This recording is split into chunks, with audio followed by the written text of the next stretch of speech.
Ah, je vais recevoir une notification. Alors. Il est en direct. Ouais. Bezrat Hashem, bonjour tout le monde. Salut. Avec l'aide de Dieu, voilà. Ah, Plein mois de Elul, en pleine période de Slichot, Baruch Hashem. c'est beau. Donc on va faire un petit cours en direct. Bezrat Hashem. En espérant que vous serez nombreux à regarder ce cours et à partager autour de vous. Faire un maximum de Zikoui Arabim. Avec l'aide de Dieu. Donc on va... C'était quoi ta question, Eran? Ma question? Ouais, t'avais une question. Vas-y, repose ta question. Vas-y, repose-la. C'est quoi les terres? Dans la paracha qui Kitetse. ouais. Oui. Pourquoi on autorise, on donne une solution en fait, sur Kitetse et Milchama pour une personne qui va en guerre, on lui donne la solution d'avoir une autre femme Goya. Ah, donc, pourquoi dans la paracha on nous dit qu'un homme qui sort en guerre Ah, la D'accord. solution en fait, contre des ennemis, s'il voit une femme qu'il désire dans cette paracha-là, exactement. qui pourra la prendre chez lui, Faire toute la procédure. bon, laisser durant un certain temps cette femme s'avilir, entre guillemets, l'avilir, pour voir s'il y a toujours ce désir et cette envie de s'unir à elle, d'accord? Pourquoi il y a un tel Yetzerara quand on sait aujourd'hui que il y a différents problèmes halachiques par rapport à ça? On est d'accord? Oui ou non? Alors pourquoi la Torah l'autorise une chose pareille? C'est ça ta question? Oui. Pour te répondre, on va te répondre par une Gemara très connue. Il y a une Gemara qui pose la question, qui est le plus grand sadique? Avraham Avinu, David Amelech? Maintenant, c'est une question intéressante parce que Avraham et David, ils n'ont pas du tout vécu à la même période. Donc on voit pas l'intérêt de la question. Oui? C'est comme on dit Noach, Ish Tzadik Tamim, Ayal et Dorotav. Donc un homme, d'accord, juste et pur, il a été Dans sa période. durant sa génération. La Gemara pose la question, c'est est-ce que Noach était un plus grand tzaddik que Avraham Avinu ou non? Ça veut dire est-ce que Avraham, s'il avait été durant cette génération-là, la génération du déluge, est-ce qu'il aurait été le plus grand tzaddik que Noé?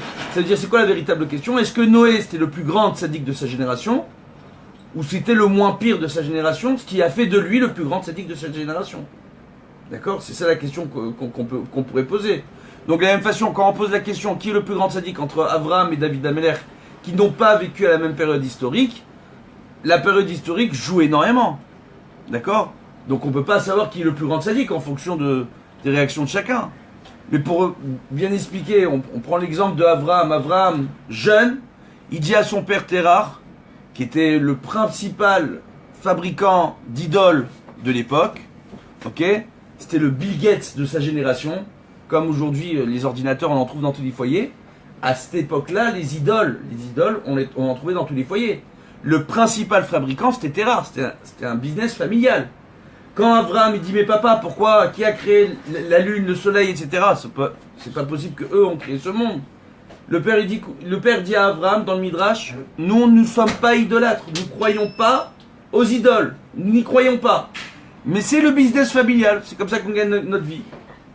Il a tenu tête à son père, il a détruit toutes les idoles dans la maison de son père, d'accord? On voit que Terach a dû cacher son fils dans des grottes et l'isoler parce que le roi Nimrod de l'époque voulait mettre à mort Abraham.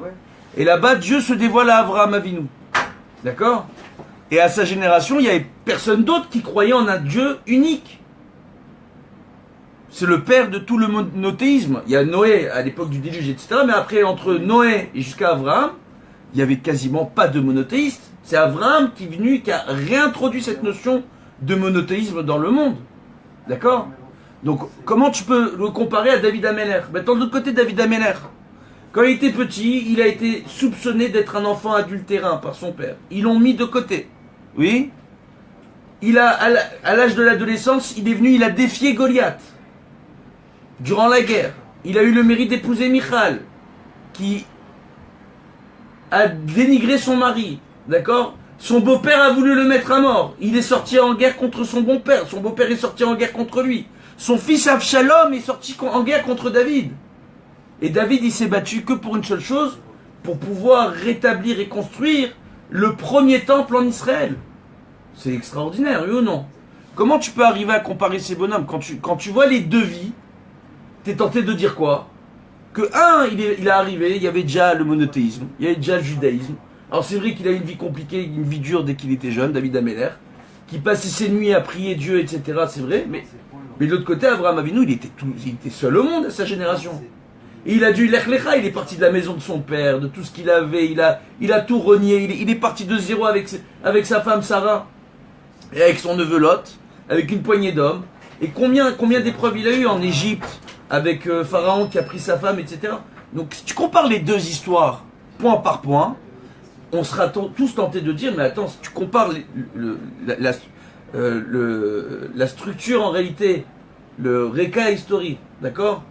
Donc on voit en réalité, tu vois la conjoncture, je sais pas comment on dit, voilà, le mot là il me vient pas, ok? Si tu vois en réalité par rapport à la situation historique de l'époque, on sera tous tentés de dire qu'Abraham était un plus grand sadique que David. Et pourtant, qu'est-ce qu'on dit? On dit que David Amelech était un plus grand sadique qu'Abraham. Pour quelle raison? Parce que David Amelech, c'est un exemple, il arrive après le don de la Torah. Donc à partir du moment où il y a eu le don de la Torah, on a tous été ordonnés de devoir faire la Torah.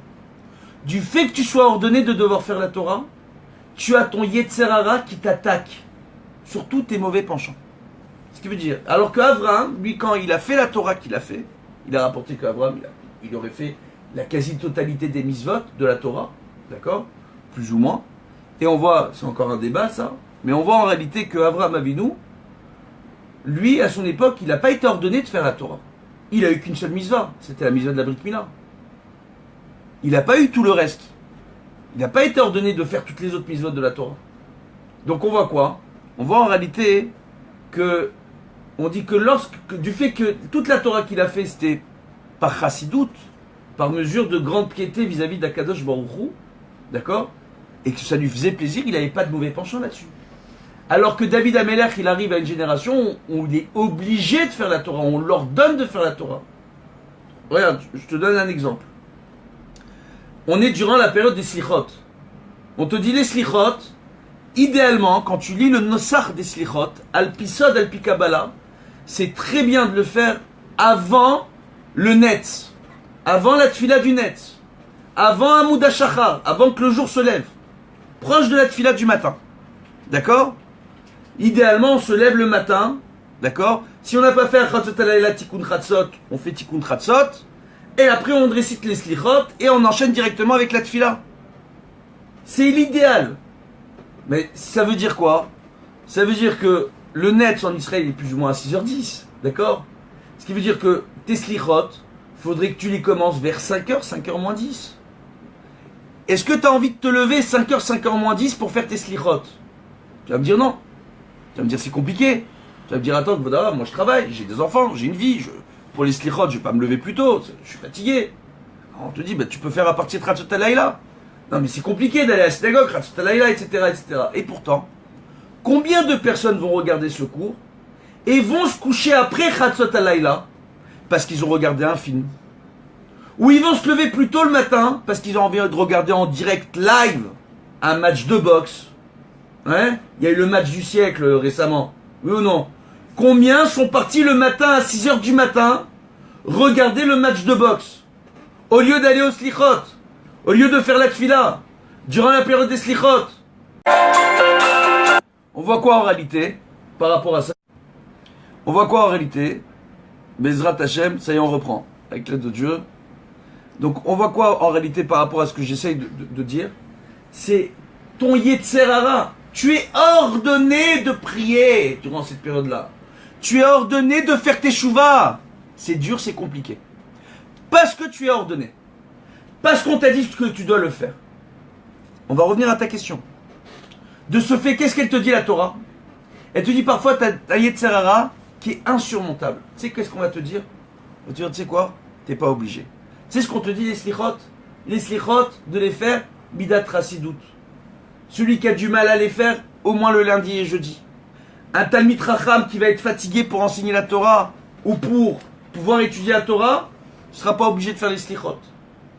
Mais après, toi, si tu es un Talmid Racham, tu vas t'amuser à pas aller faire les slichot. Vous avez connu, vous, quand vous étiez plus jeune, beaucoup de rabbanim, Talmidei Chachamim, qui n'allaient pas aux slichot le matin. il y a des hétérim. Le Rav en question, il a tous les hétérim de la planète pour ne pas aller au slichot. J'ai tous les hétérim de la planète pour ne pas aller au slichot.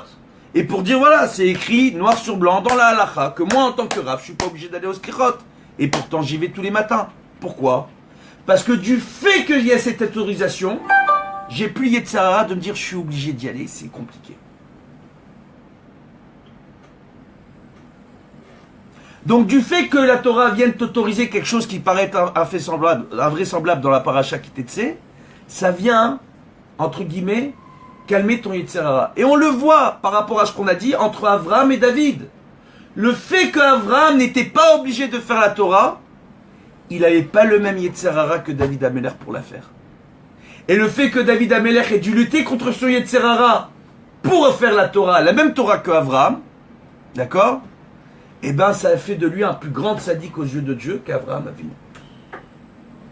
Donc le fait, toi, de venir et de te forcer le matin, te lever, te faire violence, pour faire les slichot, pour faire tes chouvas, pour faire ta tfila, pour faire attention à ce que tu manges, où tu manges, comment tu manges. Tu arrives dans un restaurant, propriétaire du restaurant, il te dit, je t'assure, c'est cachère, c'est la méadrine, il a pas de théouda de cacheroute. Tu sais pas ce qu'il est en train de faire dans son restaurant. Mais lui, il t'assure, et tu le connais pas maintenant. Mais t'as envie de manger, tu t'assois ou tu t'assois pas? Tu manges ou tu manges pas? Tu comprends ce que je veux te dire? Le fait d'arriver à lutter contre ton Yetzer Hara, le fait d'arriver à dire non, parce que on te l'a imposé, c'est pas de ta propre volonté, c'est parce que la Torah t'ordonne. Le fait de le faire, ça fait de toi à ce moment-là un tzaddik. On dit c'est quoi la différence entre le tzaddik et le rachat? Le fil du rasoir. C'est à partir du moment où tu te soumets à la volonté divine et que tu la mets en application et que tu oublies ta propre volonté personnelle. Il y a une hitbatlout. Tu t'annules devant ton créateur, tu t'annules devant sa Torah pour une raison qui est beaucoup plus importante, qui est l'accomplissement de la Torah, qui apporte un équilibre spirituel, un équilibre personnel, un équilibre familial, un équilibre professionnel avec le temps, Bezrat Hashem, d'accord? Et qui peut rapporter et qui en plus peut rapporter la Géoula dans ce monde. Le fait de t'annuler pour ça, ça fait de toi un tzaddik à ce moment-là. Bezrat Hashem, qu'on ait tous le mérite d'être des tzaddikim, Amen. d'arriver à lutter contre notre Yetzer Hara, Amen. d'arriver à se lever le matin pour la tfila, Amen. à faire nos slichot, Bezrat Hashem, pour se renforcer, Amen. pour Rosh Hashanah, et qu'on ait un bon jugement cette année avec la Géoula, Amen. et que Dieu nous protège, sans oublier qu'aujourd'hui on voit la haine grandissante au sein du clan d'Israël entre les Juifs, que ce soit partout, tous les milieux sont concernés. Et à nos frontières, l'Iran, en Israël, qui vient s'installer tranquillement au Liban. La Corée du Nord qui envoie chaque semaine un petit essai nucléaire. Il faut qu'on se réveille. C'est que à travers l'amour gratuit de son prochain qu'on arrivera à réparer ce monde et à éviter que des catastrophes soient décidées dans le ciel et se mettre en place ici-bas dans ce monde. On peut arriver à faire de grandes choses. Il suffit juste de se renforcer. D'accord? Que la chose est très proche de toi dans ta bouche et dans ton cœur pour le faire. Dans ta bouche, mets-le en exécution. Commence à en parler de vouloir faire tes chouvas.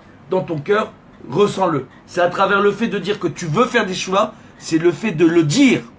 D'accord? Befifra ou vavecha. D'abord ta bouche, après ton cœur.